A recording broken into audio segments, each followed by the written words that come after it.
일반적인 보철 치료 수가를 얘기하자면 앞니를 올세라믹이나 지르코니아라고 해서 완전 도자기 치아로 했다고 가정했을 때 위에 8개 아래 8개죠. 1000만 원이 넘겠네요.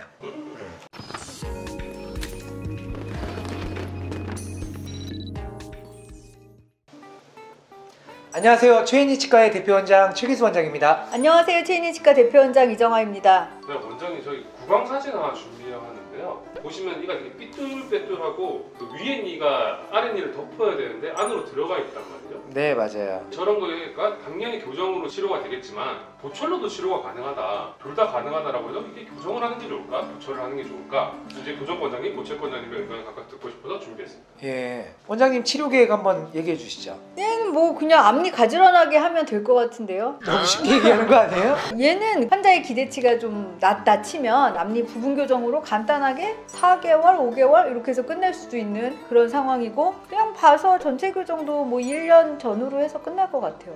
사실 이 부분은 정말 부분 사진만 보는 거라 뭐 어금니 쪽 교합의 상태가 어떨지 모르죠. 그럼 그거에 따라서 달라질 것 같고, 그럼 니즈에 따라서 또 치료 계획의 변동은 있을 것 같은데, 어쨌든 이 사진만 보더라도 교정으로 뭐 얼마든지 해결을 할 수 있는데 저는 왜 굳이 보철 치료를 할 거냐라고 반문을 할 수 있는 경우죠. 굳이 보철 치료 할 거죠? 아니 뭐 환자분이 굳이 원하신다면, 이제 제 가족 같으면 이 케이스에서는 보철을 권하지는 않을 거예요. 절대로. 만약에 이런 치아 상태를 정말 아름답고 고르게 예쁘게 보철로 가능하다라고 치과 선생님이 얘기하셨다면 엄청나게 실력자이거나 대부분은 약간 오진하실 확률이 높아요. 그러니까 정말 완벽하게 만든단 말이죠. 네, 그런데 원장님께서 저분을 이제 보철 치료를 한다라고 하시면은 어떻게 치료가 될까요? 깎고 씌우고죠. 아주 간단하게 얘기하자면 좌우 균형을 맞추려면 위에 송곳니에서 송곳니까지 6개의 앞니를 깎아야 될 것 같고요. 그 다음에 씌우는 거, 또 아래 송곳니 쪽이 약간 튀어나왔을 것 같아요. 그러면 아래 치아가 또 가지런해야 위에 치아가 벽을 올바르게 치거든요. 그러면 아래 치아도 약간 깎을 확률이 높아요. 그러면 제 생각에는 최소한 아래 치아의 가운데에서 이 사진상으로 왼쪽 부위는 좀 깎아야 될 것 같아요. 깎고 씌우는 쪽으로 이렇게 돼야 되겠죠. 기간은 한 일주일 정도 걸려요. 되게 빠르네요. 근데 최 원장님 신경치료는 안 해도 돼요? 할 가능성이 높아요. 그러니까 무리한 보철을 하게 되면은 옆에서 보면 이렇게 앞뒤로 튀어나온 치아들을 쫙 대패질 하듯이 일렬로 세워야 되잖아요. 그러려면 튀어나온 치아는 많이 깎을 수밖에 없겠죠. 들어가는 이미지를 줘야 되니까. 그러면 나의 멀쩡한 치아를 바깥에서 많이 삭제하게 되면 흔히 우리가 아우 싫어요, 아파요 이걸 느끼게 되죠. 그러니까 무리한 신경치료를 또 하게 돼요. 안 해도 될 신경치료를 또 하게 되는 거죠.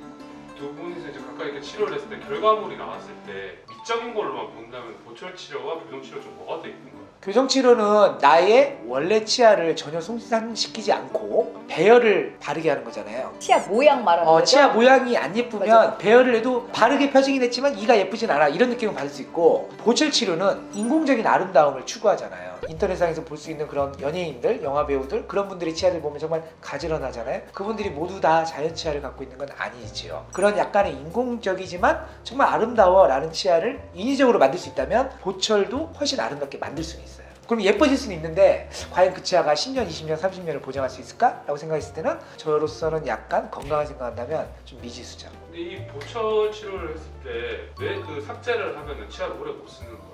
조그매지잖아. 삭제. 조그매진다는 것은 겉껍질을 깎아낸다는 얘기예요. 치아는 아시다시피 이제 범랑질이라고 해서 매우 단단한 사기 그릇과 같은 방어벽이 있죠. 근데 그거를 다 깎아내면 속살이 노출되는데 그 살은 이제 상아질이라고 해서 물렁물렁해요, 한마디로. 그래서 충치가 접근을 하면 그냥 삽시간에 치즈처럼 녹아요. 그러지 그러니까 말라고 위에 그 단단한 지르코니아를 탁 씌워주는 거예요. 그렇죠. 그러면 똑같지 않나요? 네, 물론 그렇죠. 그런데 만약에 크라운을 처음에는 올바르게 잘 맞췄어요. 그런데 잇몸과 보철물 사이에는 미세한 또 틈이 있겠죠. 그런데 우리가 양치질이 잘 안 된다거나 하는 것들이 6개월, 1년 계속 거듭되다 보면 잇몸이 조금씩 뒤로 물러나게 되면서 틈이 미세하게 생겨요. 충치균이 우리 눈으로 보이나요? 아주 작죠. 그러니까 예를 들어서 0.5mm, 1mm 정도의 틈만 생긴다고 해도 그 치아 뿌리 쪽으로 충치가 생길 확률이 굉장히 높죠.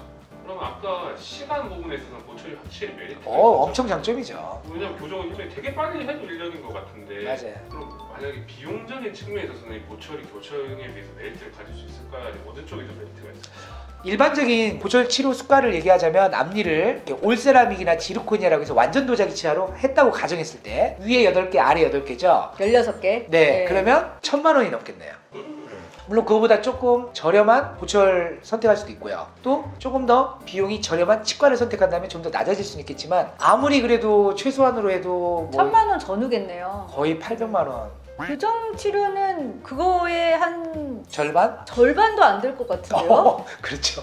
그래서 장단점이 있어요. 그럼 교정은 뭐 기간이 긴 거 말고는 뭐 따로 사이드 이펙트 이런 건 없어요? 뭐 없죠. 길다, 불편하다. 장치가 있으니까 양치질 하기가 쉽진 않다. 맞아요. 그럼 뭘 하고 싶으세요? 얘기를 들어보셨는데. 저라면은 교정하겠죠 이렇게까지 말씀하셨는데 맞아요. 이 뭐 어떤 분들에게는 뭐 별거 아니겠지만은 저희 같은 소시민들에게는 600만 원 이상 차이가 난다? 2년이 걸려도 교정이 거기다 뭐 교정이 뭐 또 부작용이 더 많다 그래도 600 차이면은 그래도 가격 차이 많은데 교정을 고민할까 이럴 판국에 돈도 더 싼데 더 안전하다라고 하면 무조건 교정 가죠. 그래서 아까 앞서 말씀드렸지만 제 가족이라면 당연히 교정을 선택하는 게 맞는 선택이다. 비록 제가 보충과 의사지만 그건 꼭 필요합니다. 네, 오늘 이 원장님 클로징 멘트 간만에 한번 해보시죠.